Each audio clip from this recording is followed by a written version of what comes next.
Good morning, students. Welcome back to the new session of learning in this lockdown period. This is your business studies classes of class 11, and we are discussing right on chapter number 2, that is forms of business organization. Okay, in the last video हमने complete किया है cooperative organization and today we are going to start about joint stock company. आप इसको अगर समझने में confusion हो रहा हो तो सिर्फ कंपनी भी माइंड में सेट कर सकते हैं कि हम लोग अब किसके बारे में पढ़ने वाले हैं, कंपनी के बारे में पढ़ने हैं. ठीक है, तो the company form of organisation is considered जब हमारी बिजनेस बहुत ही लार्ज स्केल में होती है. ठीक है, सबसे स्मॉल स्केल वाली कौन सी बिजनेस है? Sole trade business. ठीक है, फिर हमारा बिजनेस थोड़ा बड़ा हुआ, देन उसको हम लोग बोलते हैं पार्टनरशिप बिजनेस. ठीक है, अगर हमारी बिजनेस किसी पुश्तैनी प्रॉपर्टी को यूज़ करके हो रहा है और उसके मेंबर्स फैमिली मेंबर्स ही हैं, जॉइंट स्टॉक फैमिली है, तो वैसे बिजनेस को बोलते हैं हिंदू जॉइंट फैमिली. ओके, वो भी हमने पढ़ लिया. उसके बाद आई कोऑपरेटिव सोसाइटीज़. इसमें जो प्रॉफिट था that is secondary in nature. पहला था सर्विस मोटिव करना. लेकिन अगर हमें बिजनेस एक्टिविटीज़ को बहुत ही लार्ज स्केल में करना है, मान लो मेरा प्रोडक्शन हो रहा है 10,000 यूनिट्स, 20,000 यूनिट्स और फिर 1 लाख यूनिट्स, इस तरह का प्रोडक्शन हो रहा है, तो हमें बेस्ट जो बिजनेस ऑर्गेनाइजेशन है जो हमारे लिए सूटेबल है दैट इज कंपनी. हमें कंपनी बनानी पड़ेगी ताकि हम लार्ज स्केल बिजनेस कर सकें. ठीक है, क्योंकि इसके पास कंपनी में एक एडवांटेज है कि आप पब्लिक से जो अपना कैपिटल है वो इकट्ठा कर सकते हैं. पब्लिक को अट्रैक्ट करके उसके कैपिटल को इकट्ठा कर सकते हैं. कैसे? Bye issue of shares. आप शेयर्स इशू कर सकते हैं और पब्लिक जब आपके शेयर्स को खरीदती है तो आपको ऑलरेडी अपना पैसा दे देती है. ठीक है, तो इस तरह से आप पब्लिक से फंड इकट्ठा कर सकते हैं. ठीक है, इस तरह से आप पब्लिक से बहुत बड़ा फंड इकट्ठा कर लेते हैं. ठीक है, विद एडिक्वेट कैपिटल.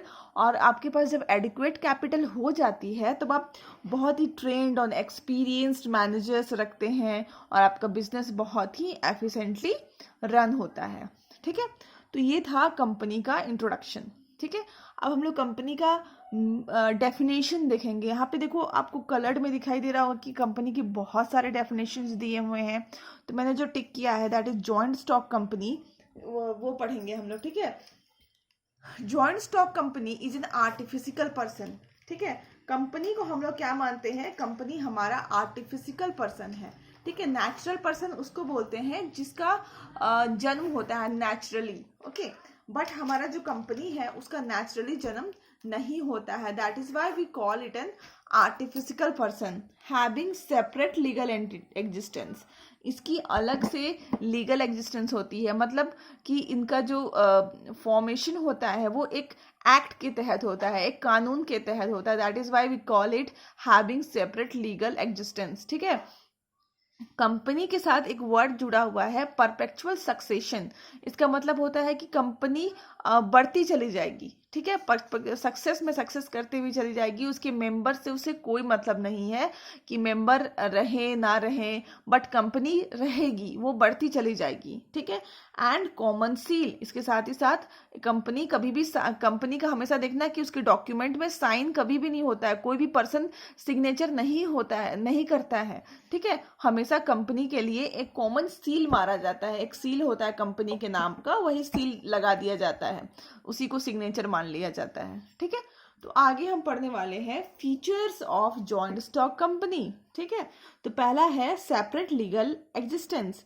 तो company has a separate legal entity. Company का एक अलग सेपरेट लीगल एंटिटी है. इसका मतलब ये होता है कि कंपनी की अपनी एक नाम होती है. ठीक है, जो कंपनी जो भी बिजनेस रन करी, आप देखना कि आपने बहुत सारे मूवीज में देखा होगा, या तो फिर आप ऐसे भी समझ लो, रिलायंस कंपनी हो गई, फिर जियो कंपनी हो गई, फिर टाटा कंपनी हो गई, तो सबकी एक इंडिविजुअल अलग अलग नाम है.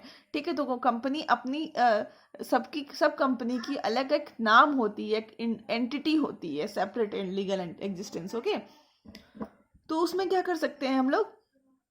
कि कंपनी जो है अपना असेट्स, मतलब जितने भी असेट्स, मतलब समझ रहे हो ना, पूंजी, जैसे जमीन खरीदती है, व्हीकल्स खरीदती है, बिल्डिंग्स खरीदती है कंपनी, तो कंपनी अपनी जितनी भी असेट्स खरीदती है वो अपने नाम पे खरीदती है। ठीक है, जैसे मान लो टाटा कंपनी खरीदेगी लैंड, तो वो अपने नाम पे खरीदेगी, टाटा कंपनी। ठीक है, तो उसके बाद वो अगर मान लो टाटा कंपनी रिलायंस कंपनी के साथ किसी कॉन्ट्रैक्ट में एंटर करती है, मतलब किसी कॉन्ट्रैक्ट में घुस जाती है, एंटर करती है, कोई कॉन्ट्रैक्ट साथ में करती है, तो वो अपने नाम से करेगी। ठीक है, the company and its members are individual separate individuals. ठीक है, तो कंपनी और उसके मेंबर्स क्या होते हैं, company and its members are separate individuals, मतलब कंपनी और उसके मेंबर्स अलग अलग दो इंसान माने जाते हैं। मतलब कंपनी एक इंसान माना जाता है और कंपनी में जितने भी मेंबर्स होते हैं वो एक दूसरे इंसान माने जाते हैं। ठीक है, this is about separate legal existence.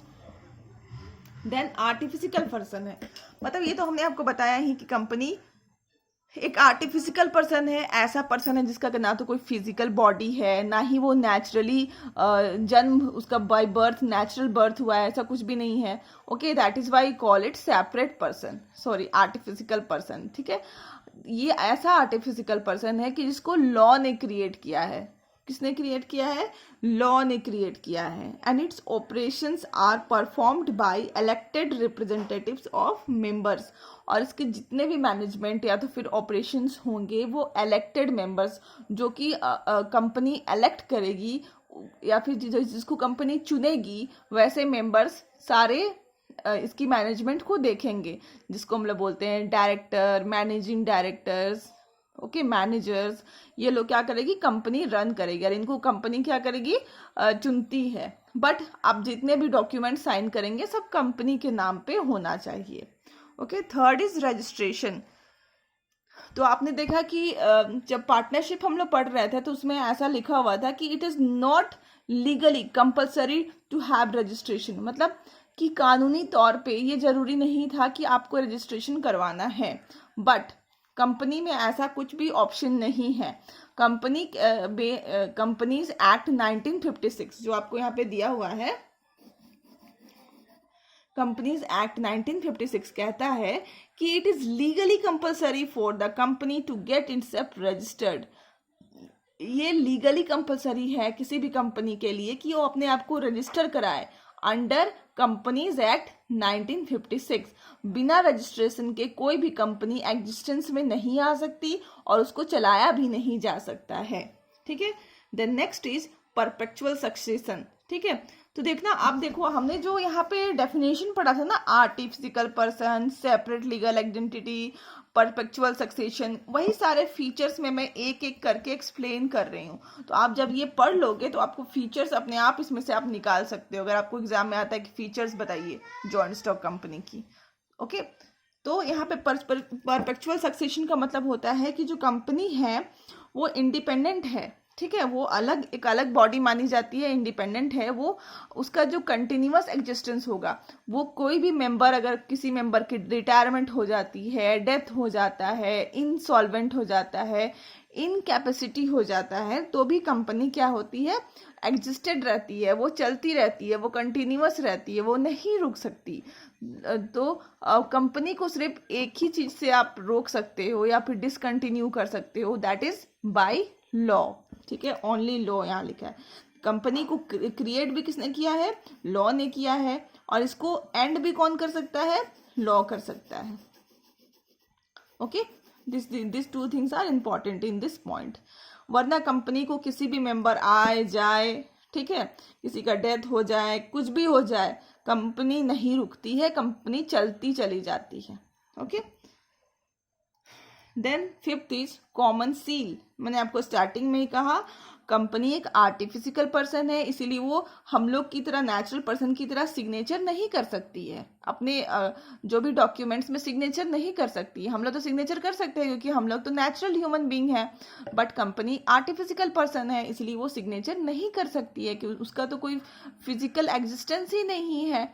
ठीक है, इसीलिए हम लोग क्या करते हैं कि आपने देखा होगा ना, एग्जामिनेशन में आपके स्कूल में एक स्टैंप मारा जाता है जिसमें स्कूल का नाम लिखा रहता है, उसी तरह से एक स्टैंप बनवाया जाता है, उसमें कंपनी का नाम लिखा जाता है और उसमें कंपनी उसके हर एक अपने डॉक्यूमेंट्स में उसका स्टैंप लगता है, और जो इलेक्टेड मेंबर्स होते हैं उनका सिग्नेचर भी लगता है, ठीक है।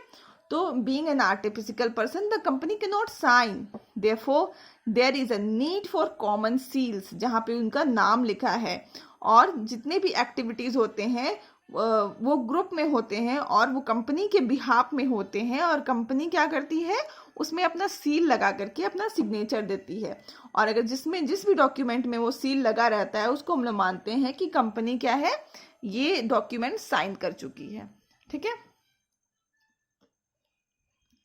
Then 6 is transferability of shares. आपको पता है कि जो कैपिटल होता है कंपनी का, मान लो ये कंपनी का पूरा कैपिटल है, ठीक है, तो कंपनी का जो कैपिटल होता है वो शेयर्स में डिवाइडेड होता है, ठीक है। बहुत सारे शेयर्स होते हैं, बहुत सारे, मतलब मान लो 10,000 शेयर्स हो, तो मान लो ये शेयर होल्डर्स ही कंपनी के एक्चुअल ऑनर्स माने जाते हैं। मैं आपको ये डिटेल में नहीं पढ़ा रही हूँ क्योंकि अभी आपको 12th क्लास में शेयर्स पढ़ना ही है, ठीक है। तो ये जो पूरा का पूरा मान लो ये कैपिटल है, तो ये कैपिटल छोटे छोटे पार्ट्स में डिवाइडेड होता है, हर एक पार्ट्स को हम लोग बोलते हैं शेयर्स, ठीक है। तो ये शेयर्स जो होता है वो फ्रीली ट्रांसफरेबल है। मान लो मैंने आज शेयर खरीदा और मैं किसी दूसरे पर्सन को अपना तुरंत जा करके शेयर्स बेच सकती हूँ, या फिर कंपनी का कोई भी मेंबर है वो अपना उस कंपनी से वो हटना चाहता है तो अपना शेयर्स अपने बेटे को दे सकता है, या फिर अपनी वाइफ को दे सकता है, या फिर कोई थर्ड पर्सन को भी बेच सकता है। तो shares are freely completely transferable, okay, the shares of the company are freely transferable by its members. A shareholder is free to withdraw his membership, मतलब जब चाहे तब कोई भी अपना मेंबरशिप मतलब वहां से हट सकता है अपने शेयर्स को किसी और को सेल करके, ठीक है। The shares of private limited companies cannot be easily transferable, but ये public limited की हम लोग बात कर रहे हैं, that is why it is freely transferable. But in case of private limited companies, it is not freely transferable. Okay.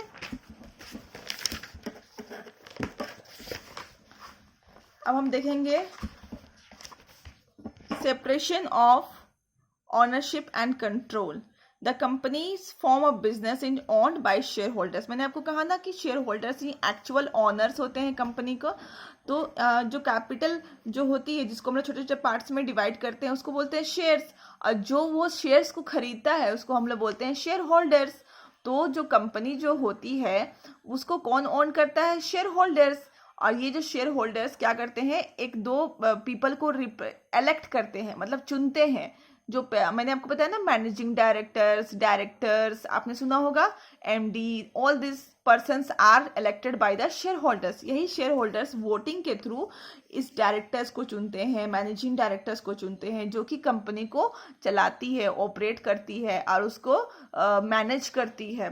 Okay, this is called separation of ownership and control. मतलब उसके honour कोई और है एंड कंट्रोल कोई और कर रहा है। आपको ये पॉइंट यही बताना चाहती है, ठीक है। 6 is limited liability. Again limited liability, ये तो हम लोग जानते ही हैं।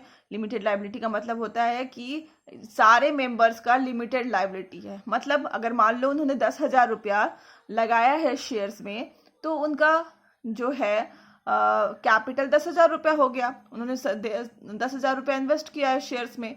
अगर कंपनी कहीं कभी डूब जाती है, बंद हो जाती है, तो या फिर कोई भी बहुत बड़ा लोन ले लेती है, तो हर एक मेंबर्स का सिर्फ 10,000 रुपया जाता है, ठीक है। ऐसा नहीं है कि उसको सारा पर्सनल प्रॉपर्टी बेच करके पैसा लेकर के आना पड़ेगा, बिकॉज सारे मेंबर्स का लिमिटेड लायबिलिटी है। Okay, that's all in today's video. I hope you understood the video. Hope you enjoyed the learning. In the next video, I will come with merits, advantages and disadvantages of company. Till then, keep learning and stay safe.